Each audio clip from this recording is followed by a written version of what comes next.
Ini kita akan bangkit, saudara-saudaraku.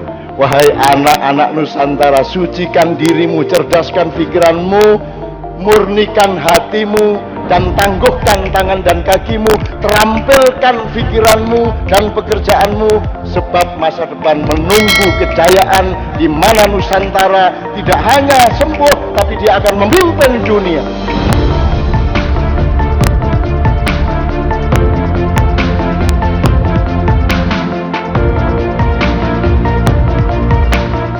Hari ini, tanggal 12 adalah hari dimulainya kebangkitan Nusantara untuk memimpin dunia, menuju kemakmuran bumi yang sudah ditetapkan Tuhan Yang Maha Esa.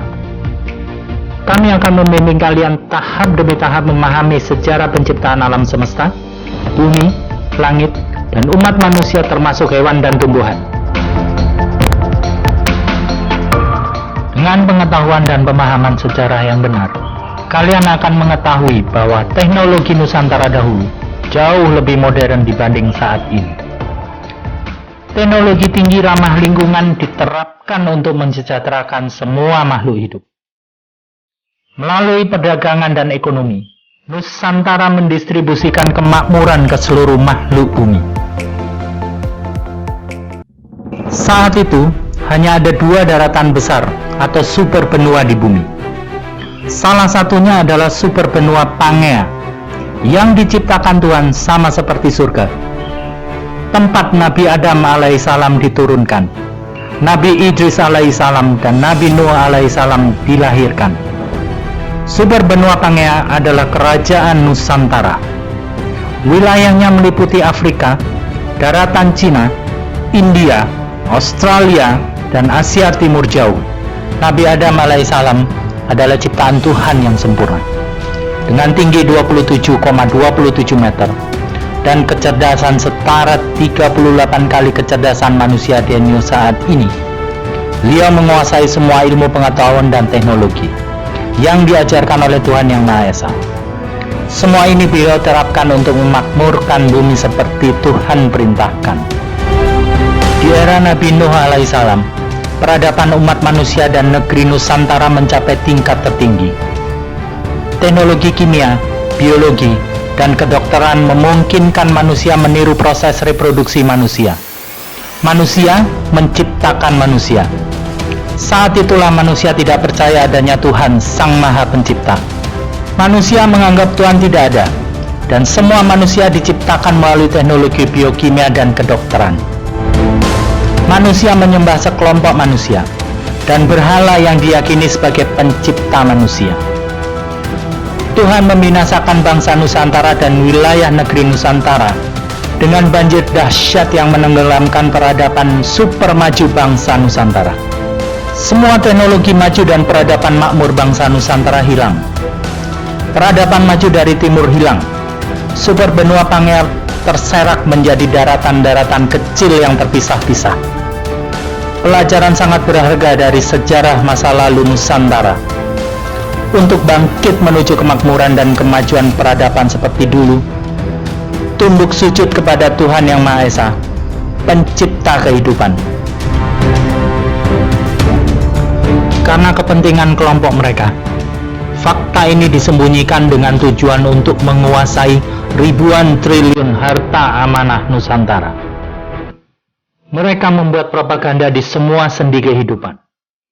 Propaganda dalam bidang agama, pendidikan, kebudayaan, kesenian, kesehatan, keuangan, dan teknologi.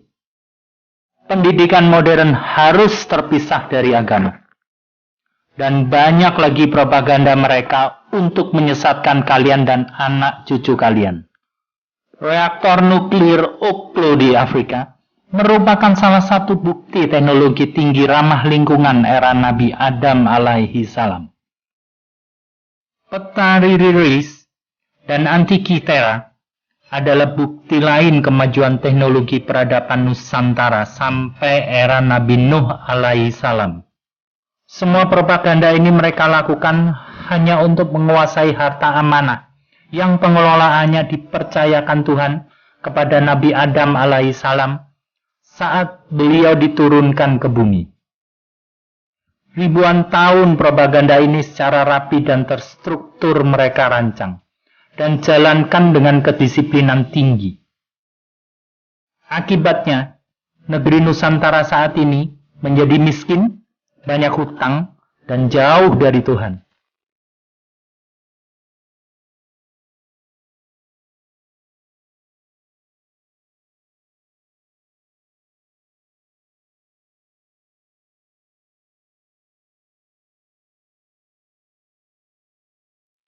"20 juta tahun yang lalu, era Nabi Idris alaihissalam, manusia sudah menguasai 72 bahasa, membaca, menulis, dan membuat arsip. Nabi Idris alaihissalam mengajarkan bangsa Nusantara, bangsa Babilonia, bangsa Mesir, bangsa Sumeria, ilmu pengetahuan alam semesta, teknologi arsitektur, dan budaya pakaian seperti yang kita gunakan saat ini. Catatan beliau yang dikenal luas saat ini adalah Aknuk atau Henok. Tetapi yang banyak tidak diketahui adalah catatan harian harta amanah yang beliau buat. Catatan harta amanah dan pengelolaannya kemudian dilanjut oleh Nabi Nuh alaihissalam. Sepeninggalan beliau, Nabi Daud alaihissalam, Nabi Sulaiman alaihissalam, dan Nabi Muhammad SAW menjadi pemegang harta amanah ini. Dan saat ini, harta amanah Nusantara dikelola oleh satu orang Raja Nusantara. Anggapan umat Islam bahwa Nabi Muhammad SAW miskin dan tidak bisa membaca adalah salah besar. Kami akan membahas kontroversi ini lebih detail di edisi sejarah agama. Sampai saat ini, catatan dana amanah The World Heritage Fund tersimpan rapi di 3 tempat dan dibenarkan dan dikonfirmasi oleh 300 pejabat keuangan dunia dari 4 pihak. Mereka semua terikat undang-undang kerahasiaan dan perjanjian internasional yang sering dikenal dengan sebutan NCNDA, Non-Circumvention and Non-Disclosure Agreement. Di bawah perjanjian NCNDA ini, para pejabat dan pemegang amanah harus merahasiakan dan menyangkal keberadaan semua dokumen World Heritage Fund ini. Rekening bank atas nama King David dan Prophet Muhammad adalah 2 dari 6 rekening bank World Heritage Fund yang aktif sampai saat ini. Harta amanah tersebut adalah milik Tuhan untuk seluruh umat manusia di bumi, khususnya bangsa Nusantara. Sampai detik ini, Tuhan dengan kekuasaannya menjaga harta amanah ini aman dari penjarahan mereka dan kelompok mereka. Sudah saatnya kami harus mengungkapkan data ini, karena sudah banyak korban tindak penipuan mengatasnamakan harta amanah Soekarno. Mereka selalu berusaha menguasai harta amanah Nusantara ini. Mereka juga membuat kerajaan-kerajaan Nusantara tiruan dan membiayai kelompok mereka untuk mengaku sebagai Raja Nusantara. Kerajaan tiruan ini juga didaftarkan ke Perserikatan Bangsa-Bangsa atau sering kita sebut United Nations. Patut diingat, Presiden Soekarno hanya sebagai penerima mandat, bukan penerima amanah. Presiden Soekarno bukan pemilik dana amanah. Ingat, pemegang amanah bisa menggunakan dana amanah untuk kepentingan umat manusia, kapan saja, di mana saja, tanpa perlu dokumen tersebut dikembalikan. Sejak hari ini, channel ini akan mengungkap data dan fakta sejarah dengan durasi pertayangan 12 menit 34 detik.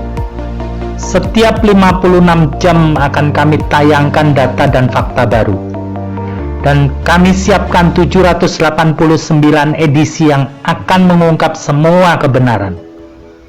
Tim redaksi mendapatkan data-data dan fakta konten channel ini dari wawancara khusus, kitab suci Zabur, Taurat, Injil, Al-Quran, buletin ilmiah, serta penelitian para ahli yang sudah didokumentasikan.